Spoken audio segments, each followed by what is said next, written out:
Salve amigos, tudo bem com vocês? Sejam bem-vindos ao TrelaCast, eu sou Samuel Garbuio e esse daqui é o nosso episódio de estreia desse podcast que vai tratar de assuntos variados, com profissionais de diversas áreas.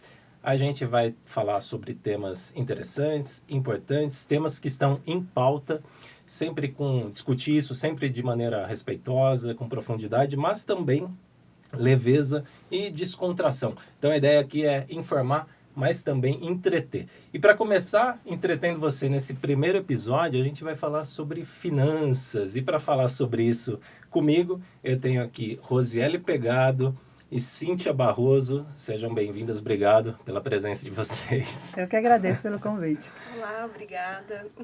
Legal. Ó, a gente tá nervoso, claro, primeira vez, tô enferrujado aqui, gente. Nossa, quanto tempo, mas que saudade disso aqui, sabe? Podcast, microfone, isso aqui é um universo muito legal.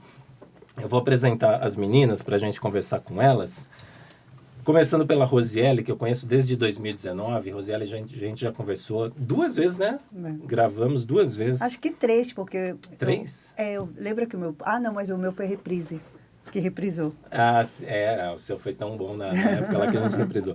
Então, Rosiele Pegado é engenheira sanitarista com mestrado em engenharia civil. Ela é escritora, planejadora financeira, palestrante, conselheira da Associação de Profissionais Orientadores e Educadores em Finanças e fala sobre comportamento financeiro, finanças pessoais, investimento, planejamento financeiro, equilíbrio, enfim, equilíbrio financeiro, claro, e dá dicas aí na internet, tem livros escritos, tá aqui, cursos e alunos em 37 países. Sim. Uau! Então você fala inglês, você fala, né? Alemão, espanhol. Uma poliglota aqui com a gente. Cíntia Barroso, que eu estou conhecendo hoje, prazer, viu, Cíntia? A Cíntia é empreendedora também, graduada em administração de empresas com especialização em gestão estratégica da produção, com vasta experiência profissional na área de planejamento administrativo e custos, né, em grandes empresas, certo? Isso mesmo. E ela é fundadora da Domine Seu Financeiro e atualmente trabalha com gestão financeira, ajudando outros empreendedores a organizarem o financeiro do próprio negócio, né, para que a empresa tenha mais lucro, mais caixa e mais tempo. Pois é. Mas tudo mais, né? Tudo mais. Menos Tudo que for divas. positivo, né? E mais dinheiro, né? Pois é, mais dinheiro, né? Estamos aí trabalhando para trazer uma clareza financeira, né? Já que vocês trabalham com dinheiro, agora vocês estão devidamente apresentadas, vocês têm dinheiro sobrando então, né? Graças a Deus. Eu não esperava uma resposta diferente. Não importa quanto, né? Nós temos. Tá, por isso eu vou pedir licença aqui. Eu trouxe uns boletos aqui, gente, que eu tô precisando de ajuda. Então tá aqui, ó, tem conta de luz, tem conta de água, tem uns boletos aqui, gente, ó, tem coisa que eu nem abri ainda. Pra não se assustar, né? Não, eu vou até, quer saber, gente, deixa pra lá, sabe? Situação do brasileiro, né, que tá bem crítica atualmente. E aí a primeira pergunta uma das perguntas que eu queria fazer para vocês, né, que me veio vamos colocar dessa forma, tá? Me corrijam aí, mas o pobre hoje, ele consegue investir? Consegue. Consegue? Consegue. A grande questão é que quando a gente fala de investimento, fala de organização, planejamento financeiro, as pessoas pensam em milhões, ser milionário, ter Ferrari, sabe? Ela já vai muito além. Quando ele tem uma organização financeira, vive dentro da realidade dele, sabe controlar o impulso, esperar o momento que ele pode adquirir aquilo, ele consegue investir. Porque para investir você não precisa de muito dinheiro. A partir do momento que você compra uma cota de ação que custa R$4, R$10, dependendo da empresa, você já é um investidor. Entendeu? A grande questão é que a pessoa acha que investidor é aquele que tem 100 milhões, sabe? 17 milhões, não é assim.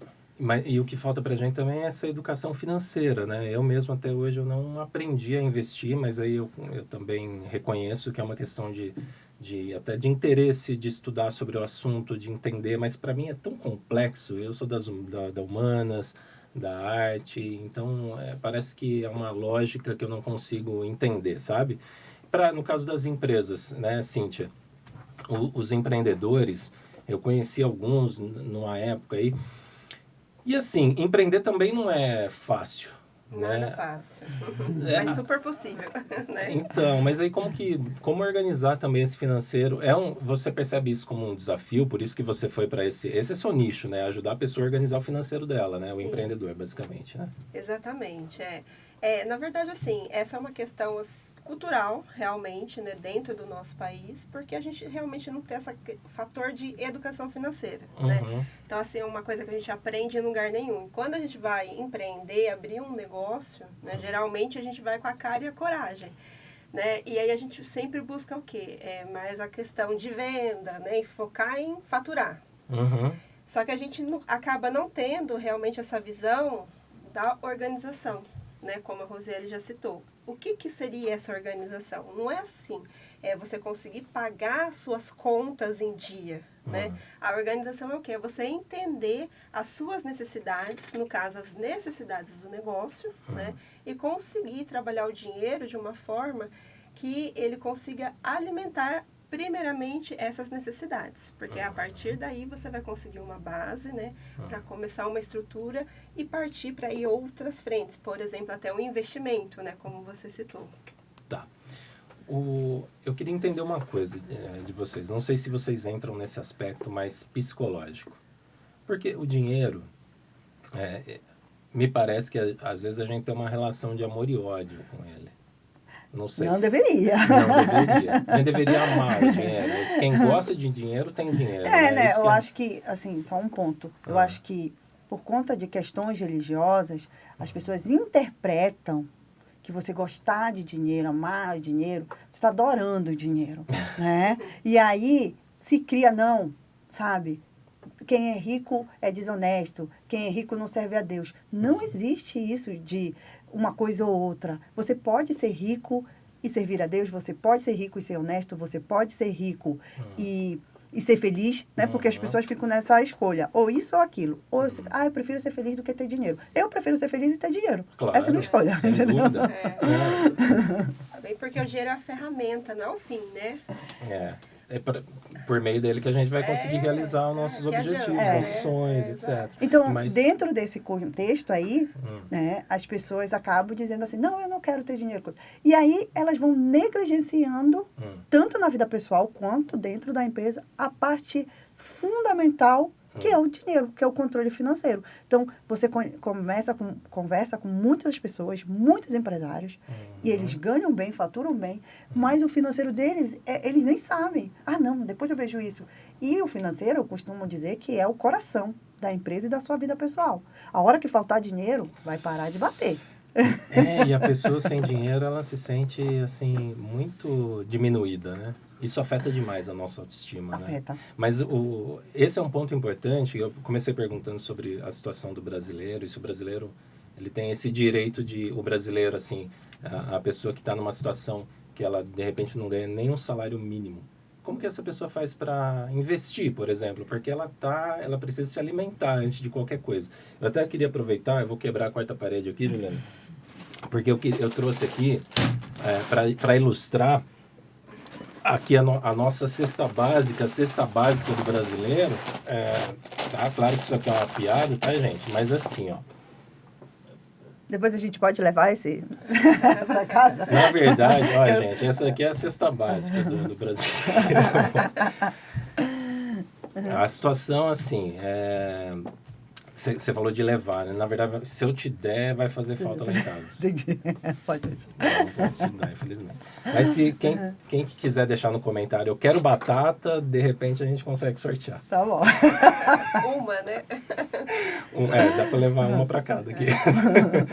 Mas assim, isso aqui é algo sério, né? Sim. Importante, né? A gente não ignorar isso aqui. Porque aqui a gente está falando vai falar mais sobre investimento, sobre endividamento, planejamento financeiro, né? Finanças pessoais, finanças empresariais, a gente chama? Isso. É isso? Mas isso aqui é a questão básica, né? A alimentação.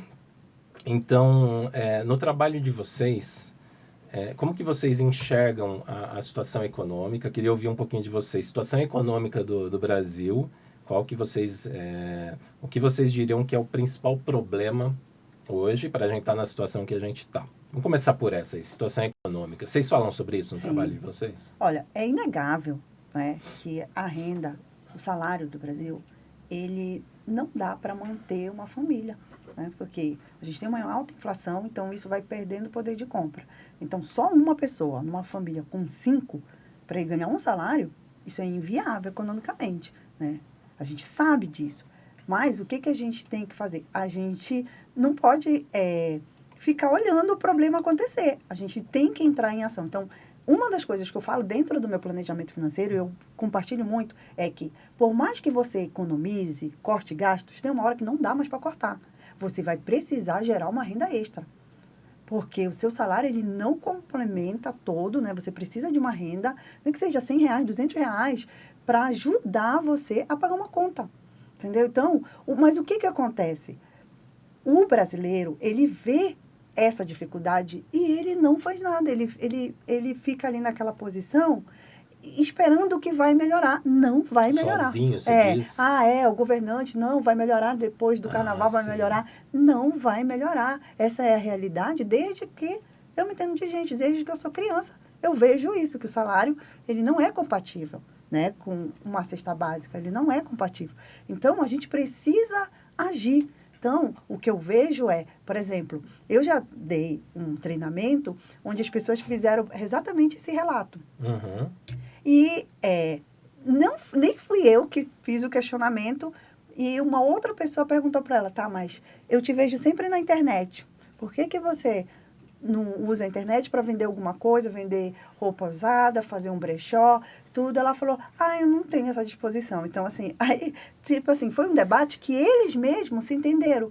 Eles sabem a necessidade, mas eles usam o tempo livre de forma que não vai gerar uma renda extra, sabe? Só gasta o tempo livre. Então, não estou dizendo aqui para você se matar de trabalhar, mas se você encontra um problema, você tem que dar a solução para o problema imediatamente. Porque se essa dívida, se essa compra aqui foi feita no cartão de crédito e ela não for paga, você vai aumentar esse problema exponencialmente. Uma forma de virar uma bola de neve e você ficar recebendo aquelas ligações e a sua vida vai virar um inferno. Sim. Então, é por isso que a gente tem que agir antes do problema acontecer. Você identificou, esse mês aqui, eu acho que não vai dar para pagar todas as contas. O que eu tenho, o que eu posso vender aqui? Onde eu posso trabalhar? O que eu posso fazer? Entendeu? Significa que a gente tem que, por exemplo, eu estou com um cartão aqui, significa que a gente tem que jogar fora nosso cartão de crédito? Não. A questão é saber usar, porque eu vou fazer o seguinte com esse cartão aqui, gente. Quebrar, né? Eu vou quebrar ele. É a melhor coisa. Porque eu tô só jogando pro lado aqui as coisas, porque, na verdade, eu deixei de usar cartão de crédito em, acho que 2022, que foi depois que eu saí do meu trabalho. Uhum. Porque estava acontecendo justamente isso. As contas elas iam se acumulando, aumentando, ia jogando de um mês para o outro. E esse é um grande BO, assim, que você nunca vai se libertar disso, né? Então, quando eu saí desse trabalho, eu falei, bom, agora a função crédito não existe mais na minha vida, assim, eu descartei completamente. Mas vamos lá. O primeiro problema, o que a maioria das pessoas fazem? Elas fazem um cartão de crédito uma extensão do salário. Ou seja, elas ganham 1.500 e elas têm 2.000 de crédito no cartão, elas consideram que elas podem gastar 3.500. Então, assim, se você ganha 1.500, todas as suas contas, vai pagar tudo no cartão, então você só pode gastar 1.400. Por quê, Rose? Porque você precisa ter uma folga. Você não pode gastar todo o seu salário, nem que seja R$10, R$5, precisa sobrar. Entendeu? Então, assim, as pessoas vão... O que elas fazem? Elas, não, R$50, vou parcelar. É R$100. E começa. Então, um ano inteiro dela já está parcelado. Né, no cartão de crédito. E aí, o que vai juntar? A parcela que ela fez lá em janeiro, mais a parcela daquele mês que ela vai comprar também. Então, chega uma hora que fica incompatível.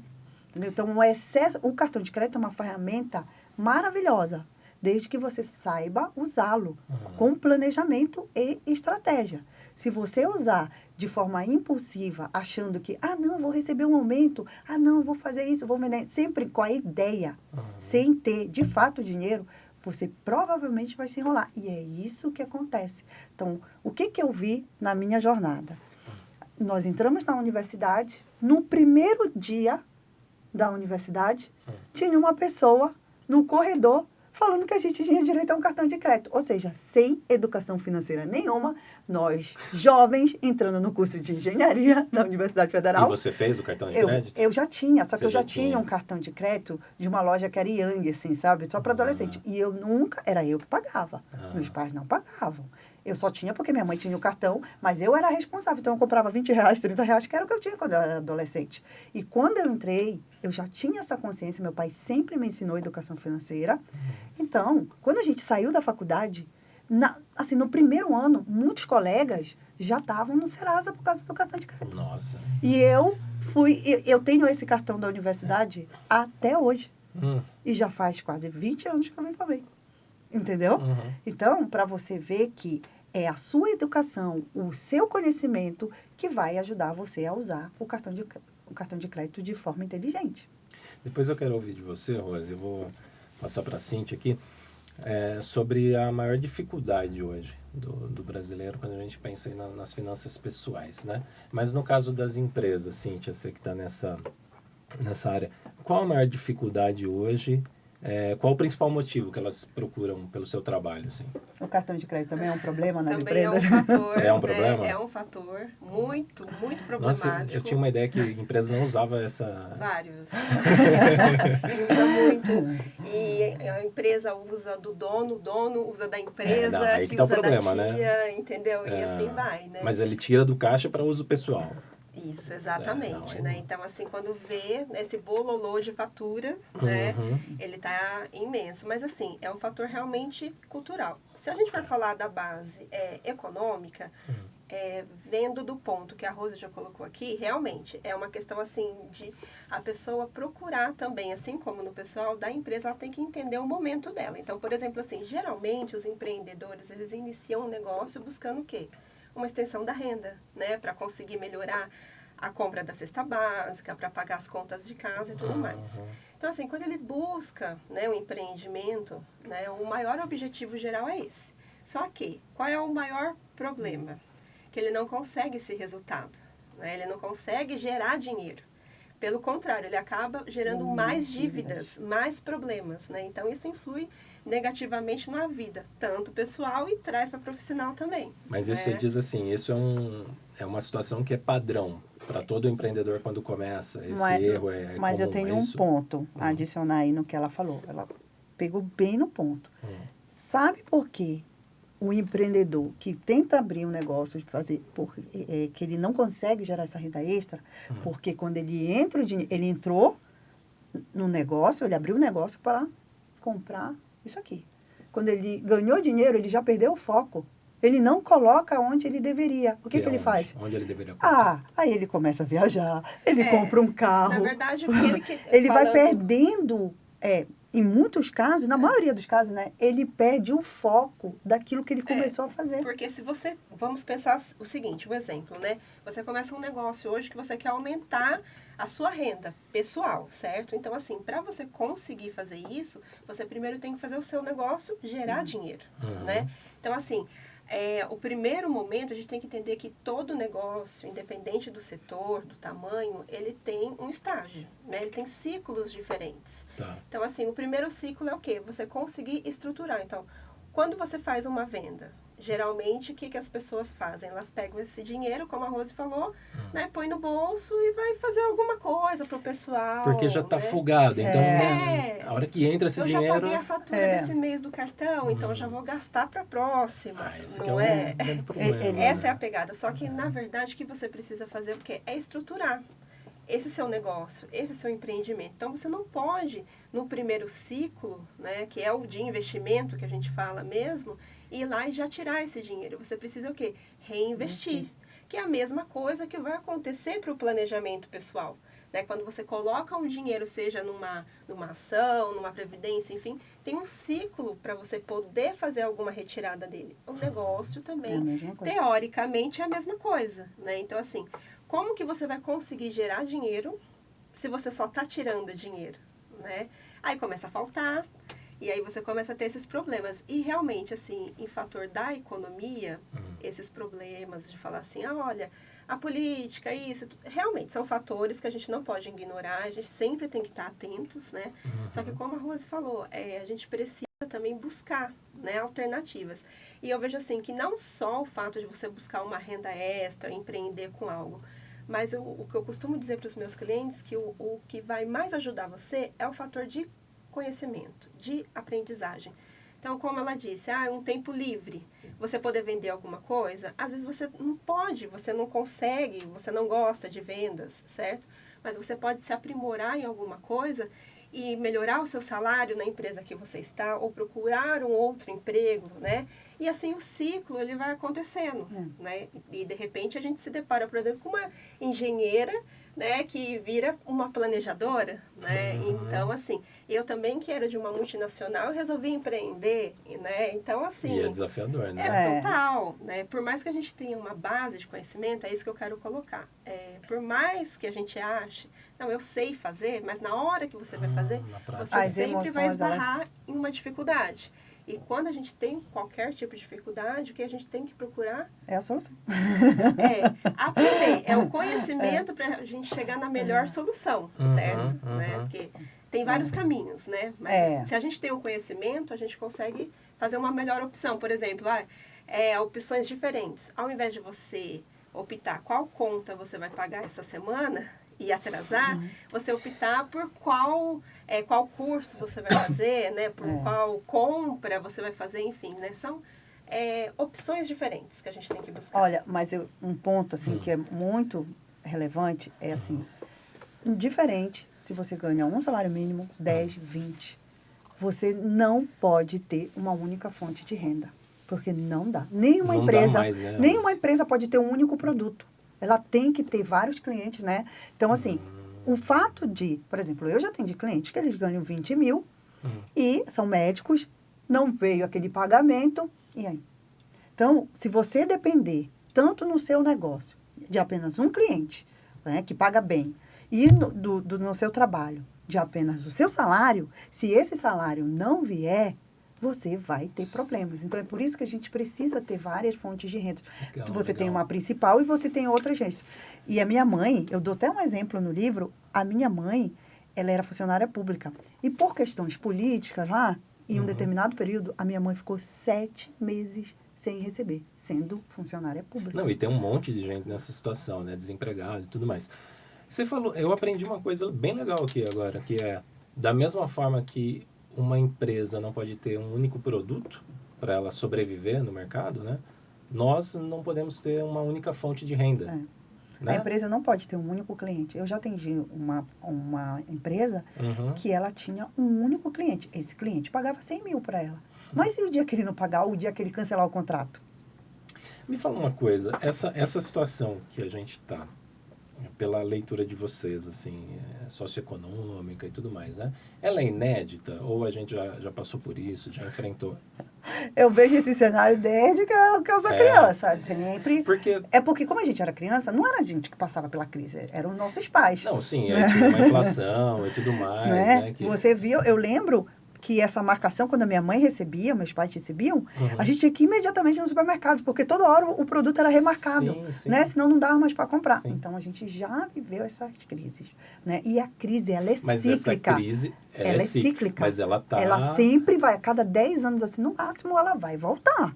A gente vai sair dessa, vai melhorar. O problema é que a gente tem a memória curta para esse problema, entendeu? Então, a gente sempre acha que vai melhorar. Aí, quando dá ruim, as pessoas não estão preparadas. E, por exemplo, na pandemia, né? As pessoas que estavam planejadas, elas passaram pela pandemia financeiramente bem mais tranquilas do que aquelas que não estavam. Aquelas que, sabe, vai entrar um dinheiro ali, não sei o quê. E aí, quando vem um problema de magnitude maior, seja não só na economia, como também na nossa saúde, alguém ficou doente, problema no carro, isso vai assim, demonstrar o problema de uma forma muito maior. Sabe que durante a pandemia, eu consegui guardar dinheiro. Eu consegui guardar Parabéns. Não, eu acho que eu sempre fui bom para guardar dinheiro, eu planilhava, então assim, o dinheirinho que eu dava no semáforo, eu colocava lá na planilha e tudo mais. O dinheiro de sair, comer fora, né? Sim, era tudo super controlado. E aí, até aquela coisa, né? Você passa a ganhar um pouquinho mais, você já quer virar sócio de um clube. Isso. Aí você, nossa, que bobagem, né? E tudo Mais mais. uma assinatura de TV. Assinatura de TV, exatamente. Vou mudar a academia mais top. Sim, hoje eu tô bem minimalista, assim, sabe? E na pandemia foi interessante porque eu consegui guardar 20 mil reais em menos de um ano, digamos assim, porque foi ali, acho que mais ou menos março de 2020 para frente, né? Guardei essa quantia. Isso pagando o aluguel, pagando as contas, comendo, né? E tudo mais. Mas por quê? Porque não saía. Então não gastava com combustível, não gastava... Apesar que a gente comia bastante, pedia bastante assim da rua, então comia coisa que vinha de fora, assim, né? Que vinha da rua. Mas acho que só de não ir até um restaurante ou não fazer um passeio, acho que eu consegui guardar essa quantia.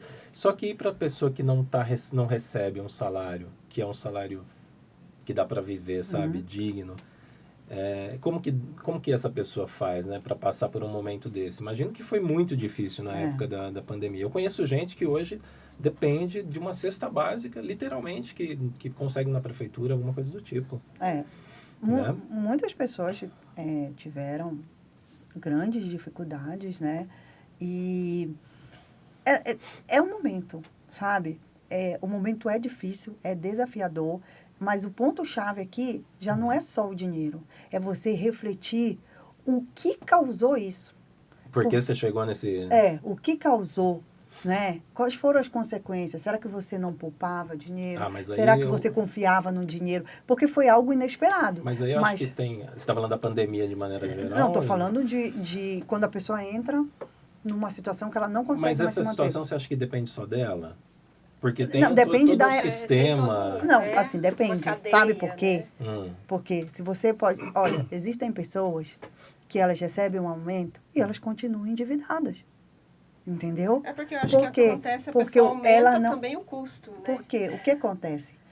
Você precisa ter uma reflexão do que aconteceu na sua vida, sabe? Por que você já parou para refletir? Por que você conseguiu 20 mil reais? Mas a dívida também do mesmo jeito. Sabe por quê? Porque eu posso dar dinheiro para você, pagar todas as suas dívidas. Se você não tem essa reflexão, não trabalha, não muda o seu comportamento, você vai voltar. Mas e para quem não tem essa escolha? Essa Porque escolha, tem gente que não tem essa escolha. De pensar, de dizer assim, eu não posso ficar tantos meses desempregado porque eu não tenho ajuda. Se eu sentir que o meu trabalho, ele não está, ele está anunciando que eu vou ser demitida, eu já tenho que estar procurando outro, entendeu? Então, são essas reflexões. É uma reflexão interna da vida dela. Aonde foi que eu errei? Será que foi porque eu cheguei atrasada no meu trabalho? Ou será que eu me candidatei a uma vaga e aquela empresa não estava compatível com aquilo que eu queria? A gente tem que chamar a responsabilidade para a gente. Eu sei que é difícil, a autorresponsabilidade, né? Eu não estou falando do sistema econômico, eu estou falando do que levou você tem que refletir do que levou você a essa situação. Porque se você não tiver essa reflexão, você sempre vai culpar uma outra pessoa. Seja o governo, o sistema, o seu patrão, sabe? A gente também tem que ter autorresponsabilidade. Nossa, mas para mim, assim, eu queria ouvir também a opinião da Cíntia. Para mim, é uma coisa que, tudo bem, eu entendo que tem a responsabilidade que a gente tem que ter e tudo mais. Só que quando você está inserido no mercado, por exemplo, ou você recebe um salário que é digno, que dá não só para sobreviver, mas dá para comer, tem um pouquinho de lazer também que a gente precisa e tudo mais, aí eu entendo que é uma responsabilidade sua. Inclusive, um comprometimento, né? Parar para se organizar, para poder, de repente, investir, né? Mas a questão, é inevitável pensar que o momento político, econômico, ele não favorece, sabe? Então, da mesma forma, talvez seja simplista da forma que eu vou colocar, mas da mesma forma que aumentou muito o número de pessoas que estão em situação de rua, por exemplo, a gente ficou mais pobre. eu não sei, eu queria entender assim, porque é um período que me parece longo e parece que só piora. É a sensação que eu tenho, que só piora. E às vezes a gente pensa assim, nossa, mas talvez vai melhorar lá na frente, mas não sei, não vejo. Não vejo Até que a gente perspectiva. está numa recessão, a pegada é essa mesmo, que a gente fica, vai melhorar, né? Eu acho que esse é um ponto, né? E aí o que acontece? A gente acaba sendo meio que paralisado, a gente se adapta, certo? Àquela determinada situação. Por exemplo, a situação que você usou, né? Você conseguiu economizar X durante um período. Um período que foi horrível para todo mundo, né? Sim. Que foi a pandemia. Pois é, tinha gente passando necessidade. Exato. Agora, vamos pensar nessa renda, como você perguntou, para quem não tinha uma renda fixa, que é o caso do empreendedor, né? Do mercado geral. Então, eles sofreram um impacto, assim, brusco. Muita gente fechou. Quebrou faliu. Total, não teve como se manter, pensar numa possibilidade de reestruturar um negócio, né? Então, assim, são situações, eu acredito que este ponto foi realmente aquele fator, assim, aquele boom que deu no mundo, que é uma situação, assim, que é um caos, que pode acontecer, né? A gente não tinha passado com esta intensidade. Foi a primeira vez, né? Na nossa geração. Mas a gente sempre vem passando situações similares, com menor intensidade. Tá. Que aí é questões políticas envolvendo e tudo mais. Só que eu vejo, assim, que para uma pessoa que ela não tem uma renda fixa, que é uma renda variável, como a maioria dos empreendedores, né? Então, o que ele tem que buscar? Eu acredito que ele tem que buscar, sim, entender que o negócio em si, ele precisa, de novo, ele precisa amadurecer o negócio, levar para um estágio em que ele dê essa segurança, inclusive, de uma renda extra para ele, mas uma renda um pouco mais fixa, que não oscile tanto. Então, por isso que eu volto a dizer que a importância de entender o estágio, que, por exemplo, eu começo uma coisa hoje, aí entra um dinheiro, eu já uso aquele dinheiro. Então, eu já não estou pensando que amanhã, para eu conseguir gerar mais dinheiro, né, eu vou precisar reinvestir. Então, aí o que acontece? Eu fico sem o dinheiro que eu já gastei, né, antes, para fazer essa venda, aí eu fico sem dinheiro para comprar mais coisas ou, né, reinvestir para fazer uma nova venda e fico sem dinheiro também no meu pessoal. Então, é um ciclo, assim, né, que vai acontecer. Então, para quem tem uma renda, eu acredito, assim, falando de variável, né, uma renda, assim, que ela oscila demais, que você não sabe o quanto que você vai ganhar no final do mês, você precisa o quê?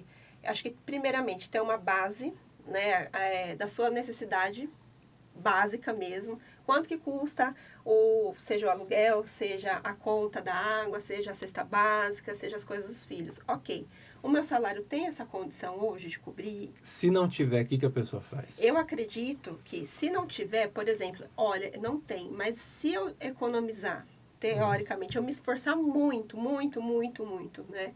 E conseguir guardar que seja R$50 no mês, certo?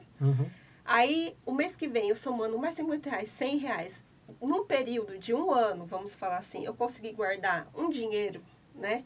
Que eu consegui manter um caixa, que eu falo muito em caixa, porque em empresa a gente usa caixa, né?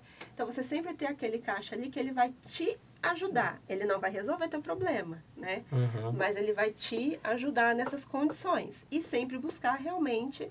De novo, eu vou bater nessa tecla do conhecimento, você buscar estudar para você melhorar a sua situação. Porque, assim, não adianta a gente estar numa situação ruim. Eu entendo que tem questões políticas, de acessos e tudo mais. Mas hoje, falando, eu acho que essas barreiras, elas são muito menores, né? Tá.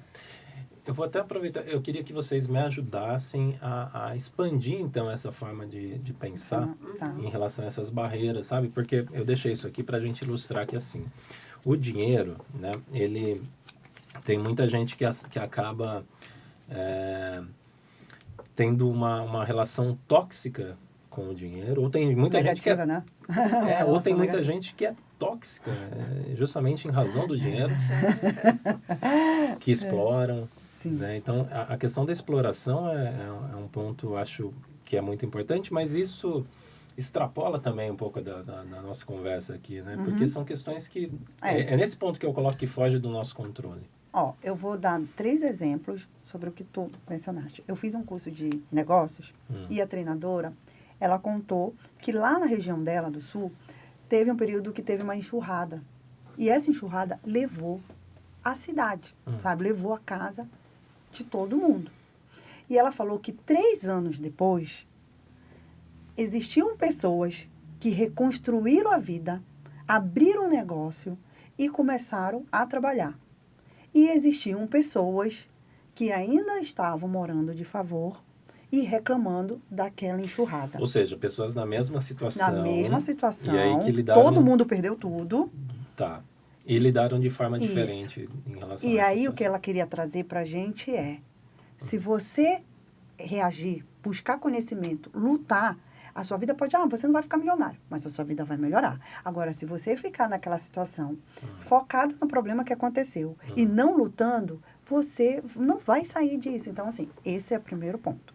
O segundo ponto. Então, desculpa, então tem um fator psicológico também Tem ali, um né? fator de inteligência aí, emocional, de autoconfiança, autossegurança, que a gente precisa trabalhar na gente, né? Porque senão você pode ganhar milhões, você vai gastar todo esse dinheiro, porque você nem confia em ter o dinheiro com você.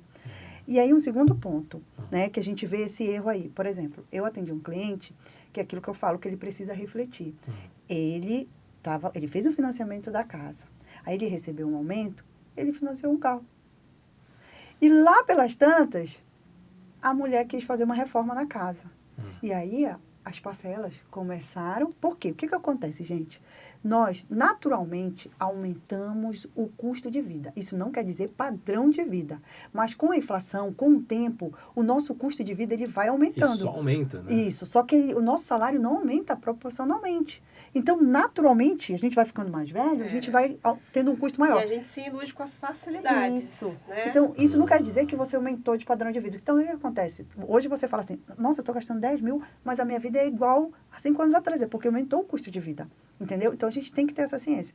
E aí, ele teve essa reflexão, né? Que é isso que eu faço no meu planejamento financeiro com os clientes. Eu falei, vamos pensar onde você errou para chegar aqui nessa situação? Né? Ele falou, Rose, o meu salário eu estou tendo que fazer empréstimo para pagar as parcelas e eu estou com medo de perder a casa, o carro. Eu falei, então vamos refletir. E aí, não faço ele pensar, responder, mas ele vai olhando ali, com o tempo ele falou, eu já sei onde eu errei. Eu não deveria ter financiado um carro, eu deveria ter focado quitar a minha casa, e quando ela tivesse quitado, aí eu fazia o financiamento, e não deveria ter feito a reforma da casa. Então, eu fiquei acreditando, o custo foi aumentando, e chegou na situação que eu estou hoje, onde eu não tenho dinheiro suficiente para pagar o número de parcelas. Entendeu? Então, eu acho que o fator é assim, que de um modo geral, a gente não olha o número, né? A gente se apavora, a gente nem olha. A fatura do cartão é um exemplo, né? A gente só vê a hora que chega em casa. Você não tem o hábito, né? Geralmente, de olhar. Toma aquele susto. Não é? De limitar. Então, assim, você olhar o número, né? O seu número. Então, por exemplo, assim, entre os meus clientes também acaba acontecendo isso. Só que, ao invés da gente refletir, a gente já tem que pensar na ação. Então, por exemplo, assim, o cliente fala assim, nossa, minha empresa não dá lucro, né? Eu estou aqui perdido. Aí, quando você realmente organiza todos os números dele e mostra, fala, olha, a sua empresa está dando lucro. Ele fala, é impossível. Mas aí você mostra o quê?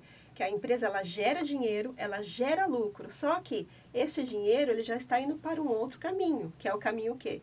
Dos gastos pessoais. E quando você mostra aquele montante de dinheiro, fala assim, não, mas eu não gasto tudo isso para mim, né? Então, assim, como não? Esses números são seus, então isso assusta. Né? Então, a gente tem essa aversão com o financeiro, né? De olhar. Então, assim, quando a gente vai olhar, é igual, por exemplo, assim, um problema de pressão alta, né? A gente, às vezes, tem um sintomazinho ali e a gente não leva muito a sério. Já dá o sinal. Quando antes da gente ter o problemão, né? o corpo já vai dando sinal. Aí, quando você passa mal, né? Chama o SAMU, não é? E aí que você já vê que... Aí fala assim, meu Deus, olha o problema. É exatamente, né? É por isso que eu falo. É exatamente na vida financeira. Vai dando os sinais e a pessoa não vai parando para refletir. Então, quando o problema estoura, ela quer resolver, mas ela não quer. Então, assim, você quebrou o cartão de crédito, certo? Mas se você tiver um comportamento compulsivo, eu posso colocar 1 milhão na sua conta bancária e você vai gastar todo esse dinheiro. Porque você está terceirizando que o que gasta dinheiro é o seu cartão de crédito. Na verdade, é o seu comportamento, são as suas decisões que fazem você ter um desequilíbrio financeiro. Então, se você não refletir isso e tentar trabalhar para mudar, você sempre vai achar uma desculpa.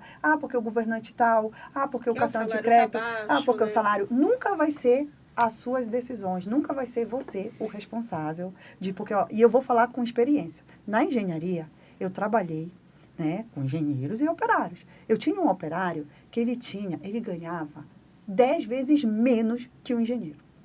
Ele ganhava um salário só. Ele tinha 2 casas quitadas. Eram populares? Eram. O carro dele era popular, mas era quitado. Né? Então, uma ele alugava e a outra ele morava. Né? E o meu colega, que era engenheiro, que ganhava 10 vezes mais que ele, não estava conseguindo dinheiro para colocar combustível no carro que ele pagou e ele ficava pedindo ajuda do pai dele. Então, você vê aí, ó, uma pessoa que ganha um salário frente a um engenheiro e por conta de um descontrole, né, de um comportamento financeiro descontrolado, você vê que o funcionário vivia muito melhor do que o engenheiro, que era o chefe dele. Entendeu? Eu, assim, em relação entendo completamente, é um comportamento, talvez, assim, de saber onde colocar o dinheiro, saber guardar esse dinheiro, saber poupar, né? Eu acho que poupar é uma coisa que eu sempre soube fazer e de identificar também, será que eu preciso disso mesmo? Ou é só um ato de consumista, assim, que é só para massagear o ego? Eu consegui identificar isso lá atrás. E aí, a partir disso, eu sempre consegui guardar dinheiro. É um relacionamento tóxico, né? Para não ter esse relacionamento tóxico. Agora, a questão para mim sempre foi como investir. Eu tenho uma pergunta aqui, inclusive, de uma amiga, a Bárbara, que eu queria fazer para vocês, porque eu acho que a minha dificuldade é investir. Como saber investir. Saber onde aplicar. Entender, por exemplo, de criptomoedas. Esse universo, para mim, ele é muito obscuro, assim, né? Então, para a gente entrar nisso, eu queria aproveitar a pergunta da Bárbara, que ela diz assim, ó, qual a melhor opção para realizar um investimento que seja mais estável? Então, Tá. Aí eu queria, você pode responder assim, considerando finanças pessoais, né? Mas a Cíntia também fala em relação às empresas, né? A melhor opção aí para um investimento mais estável. A gente tem que entender que tem a renda fixa, ela é mais segura, mas ela não é fixa. Né? Ela vai ter uma oscilação, principalmente se você sacar antes do prazo que você negociou lá. Então, você vai sacar a mercado. Mas ela é bem mais segura, no caso do Tesouro Direto, é muito mais segura. Ela é mais segura que o Tesouro Direto? Não. A renda fixa ela a casinha. Ela faz parte do Tesouro Direto. Aí o Tesouro Direto faz parte da renda fixa. Tá. CDB, entendeu? Fundos de investimento. Então, o Tesouro Direto, ele é algo, né? Porque, primeiro, é o governo. E todo o histórico do Tesouro Direto nunca teve uma falha de pagamento. Entendeu? Então, você tem um bom histórico. E assim, o pessoal fala, mas o CDB é mais seguro. Gente, o CDB você investe no banco e ele te paga uma rentabilidade. O Tesouro, você investe no governo, ele te paga uma rentabilidade.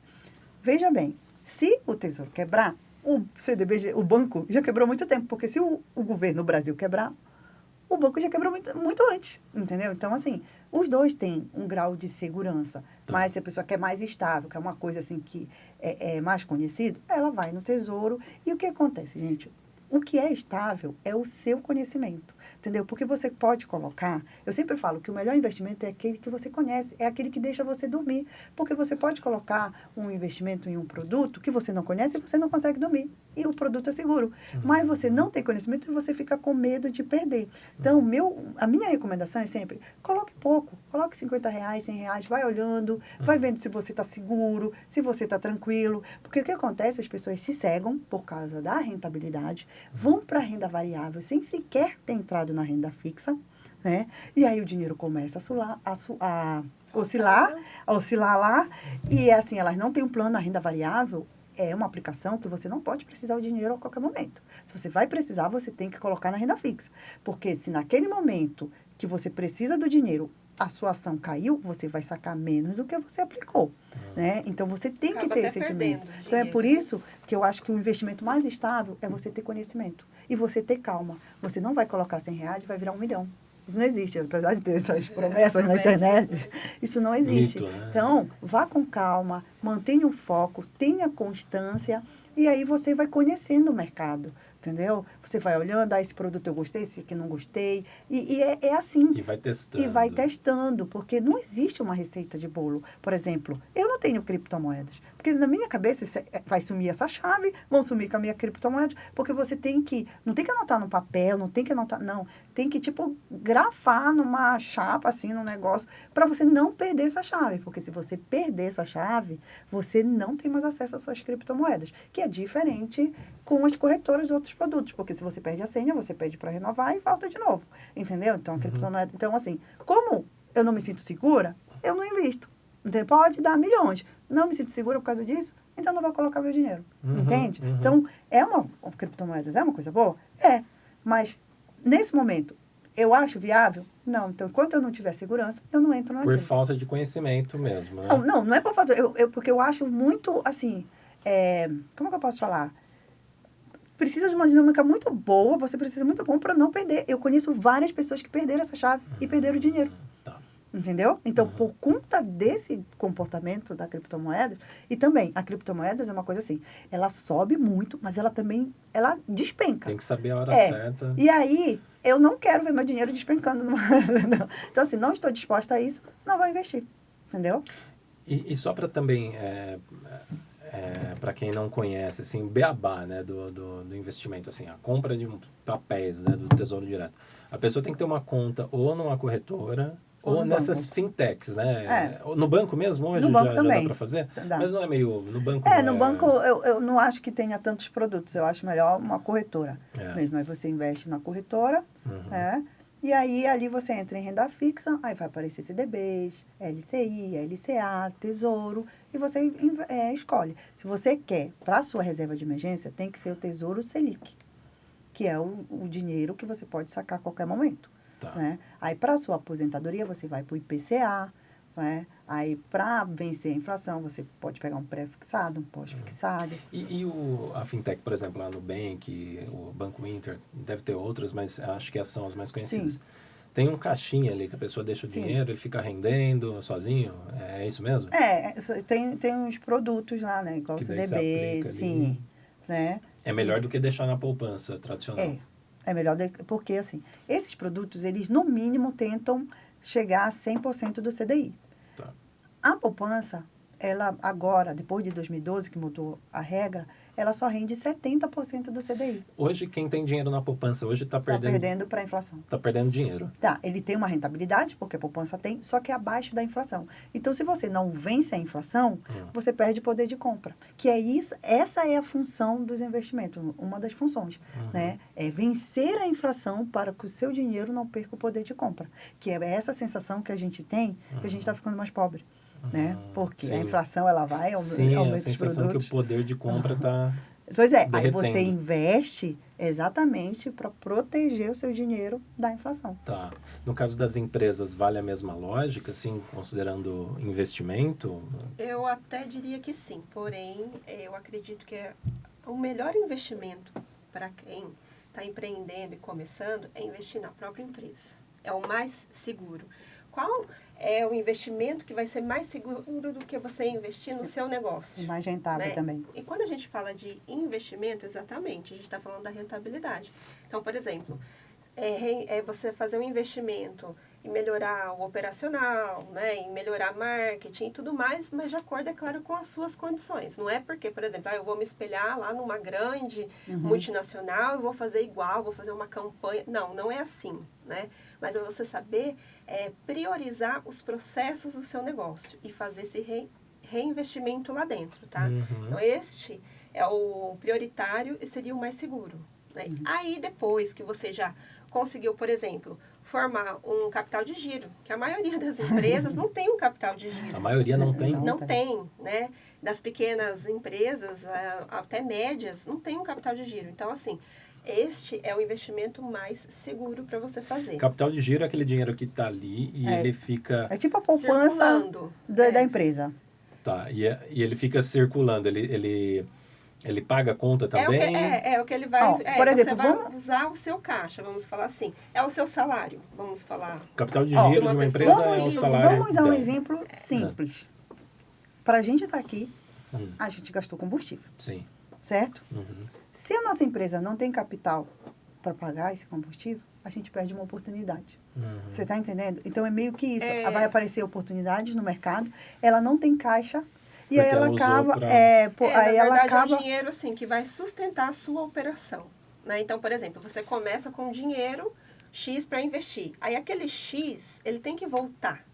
Porque ele é que vai dar a manutenção para a sua operação. Aí tudo que você for ampliar, você vai precisar de mais dinheiro. Certo? É aí que entra Aí esse que entram investimento. os investimentos. Mas, e esse dinheiro que está sustentando o negócio, ele vai servir para custo variável e custo fixo. Exatamente. Contas fixas e variáveis. Até porque, né? por exemplo, pode ter um atraso no pagamento, né? Ou um cancelamento de contrato. Então, esse fluxo de caixa, ele tem que manter o custo dessa empresa, mesmo que ele haja esse atraso. E aí, para ele expandir, ele tem que ter mais oportunidades, né? Pegar as oportunidades. Mas se ele não tem dinheiro, ele não consegue. Na verdade, assim, o ponto, só voltando à pergunta, eu acho que é esse, né? O investimento mais seguro para inicial é este.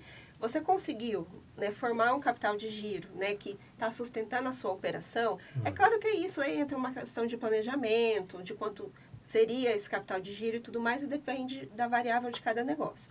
Mas aí você conseguiu, aí você começa a ampliar os seus investimentos, né? Seja aí para o operacional, estratégias da empresa, né? Porque tudo isso vai te trazer o quê? Mais rentabilidade. Aí, a partir que você tem uma estrutura disso, o que acontece com a empresa? Ela começa a te dar uma margem maior de lucro. E aí, em cima dessa margem maior de lucro, aí sim, eu costumo aconselhar você começar a fazer outros tipos de investimentos.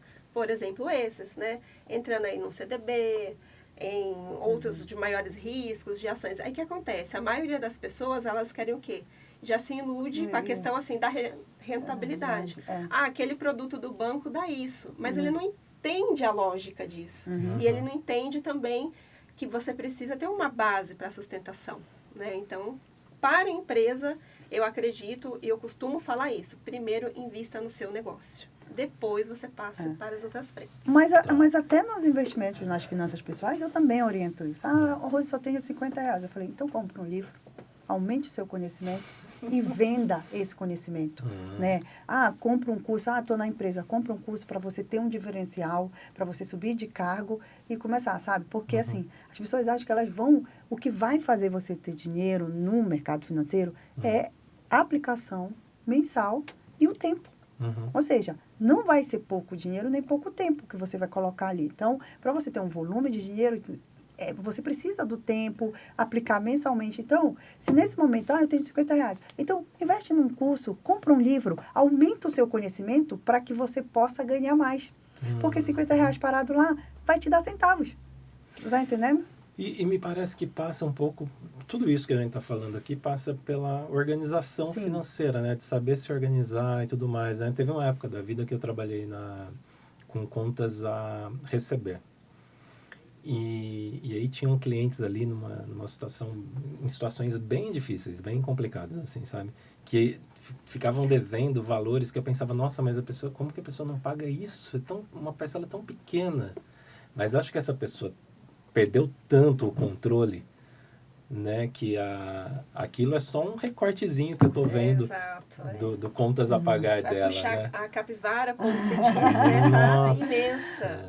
Mas olha, eu já atendi uma pessoa que ela devia R$50 há uns 3 anos numa empresa aí de roupa, sabe?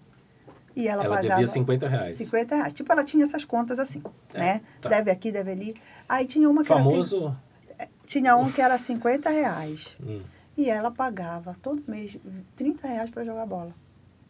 Então, ali, conversando com ele, eu achei assim... Falei, você poderia parar essa bola, jogar a bola de graça, né? Porque o Brasil é o país de futebol, onde você for, alguém está jogando bola. Ou fica sem jogar bola. E você pagava isso aqui, porque ele foi por Serasa, por causa de R$50. Então, assim, ele não tinha um foco em pagar aquilo, né? E às vezes, isso acontece demais. As pessoas têm parcelas pequenininhas que elas podem pagar se elas tomarem uma decisão aqui. Vou tirar isso aqui pelo menos por 2 meses. Porque 2 meses seria R$60, ela pagaria. E ele, depois de 2 meses, poderia voltar para o futebol dele. Mas ele preferiu ir por Serasa, entendeu? Do que entender que aquilo era importante. Ele só foi se acordar aqui. tipo, R$50, vão deixar para lá. Quando ele viu que o CPF dele estava restrito. Entende? Então, ter essa clareza, e é isso que você falou, né? Às vezes é só uma parcelinha ali, mas quando cai dinheiro, a pessoa não toma decisão para resolver aquilo. Ela cria uma outra conta. E é complexo, né? Porque no caso dessa pessoa, ela queria ter um lazer, né? Ela queria bater uma bola, só que aí ela estava tirando de um compromisso ali que ela tinha com outra pessoa, que também depende daquele dinheiro. Essa é a grande... E aí entra uma questão também até de índole, né? Da gente ter uma responsabilidade e tudo mais. A gente está encaminhando para o final, meninas. Eu não queria ir embora sem ouvir de vocês sobre financiamento, casa própria. Hoje, se ainda vale a pena ter a casa própria, fazer fazer um financiamento. Porque no final você paga mais de 2, né? Você compra um, paga mais de 2. E aí, vale a pena hoje? Ou... O que vocês pensam? Olha, isso é bem da minha área, né? Que a maioria das pessoas, eu, como planejadora financeira e como engenheira, não sou contra a casa própria, né? Eu acho que você tem que ter seu canto, você tem que ter seu bem, seu patrimônio. Isso é o sonho da maioria das pessoas no mundo, não é só no Brasil. Você acha que é ainda? Mas eu conheço muita gente que já nem pensa mais nisso. Mas é essa nova geração. Mas a nossa geração... nossa geração gosta, sim. Então, o que eu não sou contra o financiamento, o que eu sou contra é você fazer um financiamento sem fazer um planejamento, sem criar uma estratégia para quitar antes. Porque você paga 2, 3 vezes, né? Porque você não quita. Mas como a gente você escapa vai disso, pagar. né? Então, se você fizer um planejamento e você ter foco nisso, você junta um bom dinheiro, porque isso também que vai diminuir a parcela, né? Por quê? Porque quando você não dá entrada, a parcela fica alta. E ali ela fica gargelando com o seu orçamento, né? Então, você está com uma parcela alta, você não consegue fazer sobrar dinheiro para pagar parcelas lá do final, entendeu? Então, faça, espere, sabe? Tenha essa tranquilidade de poupar para dar uma entrada maior. Faça uma estratégia que você, às vezes, as pessoas ficam pensando, nossa, mas eu pago 1.500 aqui e, às vezes, se você pagar R$100, você paga uma parcela lá na última e você vai quitando. Assim, entendeu? Então, você tem que ter essa estratégia. E outra, fez um financiamento, olhe todos os custos, porque a pessoa pensa que é só um financiamento. Ela não olha as taxas, a administração, não sei o que, ela não olha todos os documentos, tudo o que vai ter.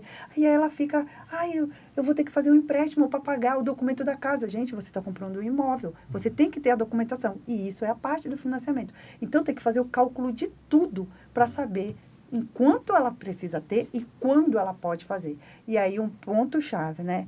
Comece com aquilo que você pode. O que acontece? A pessoa quer começar grande. Não, eu quero um apartamento de 3 quartos. Começa pequeno, né, gente? Igual, isso serve para o carro.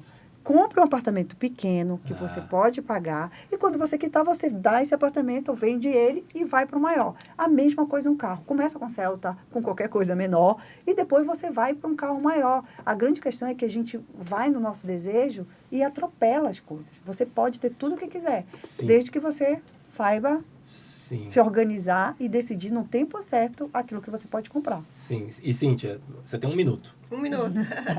Eu acredito que depende muito do perfil, né? Se você tem um perfil que realmente você consegue fazer esse planejamento, né?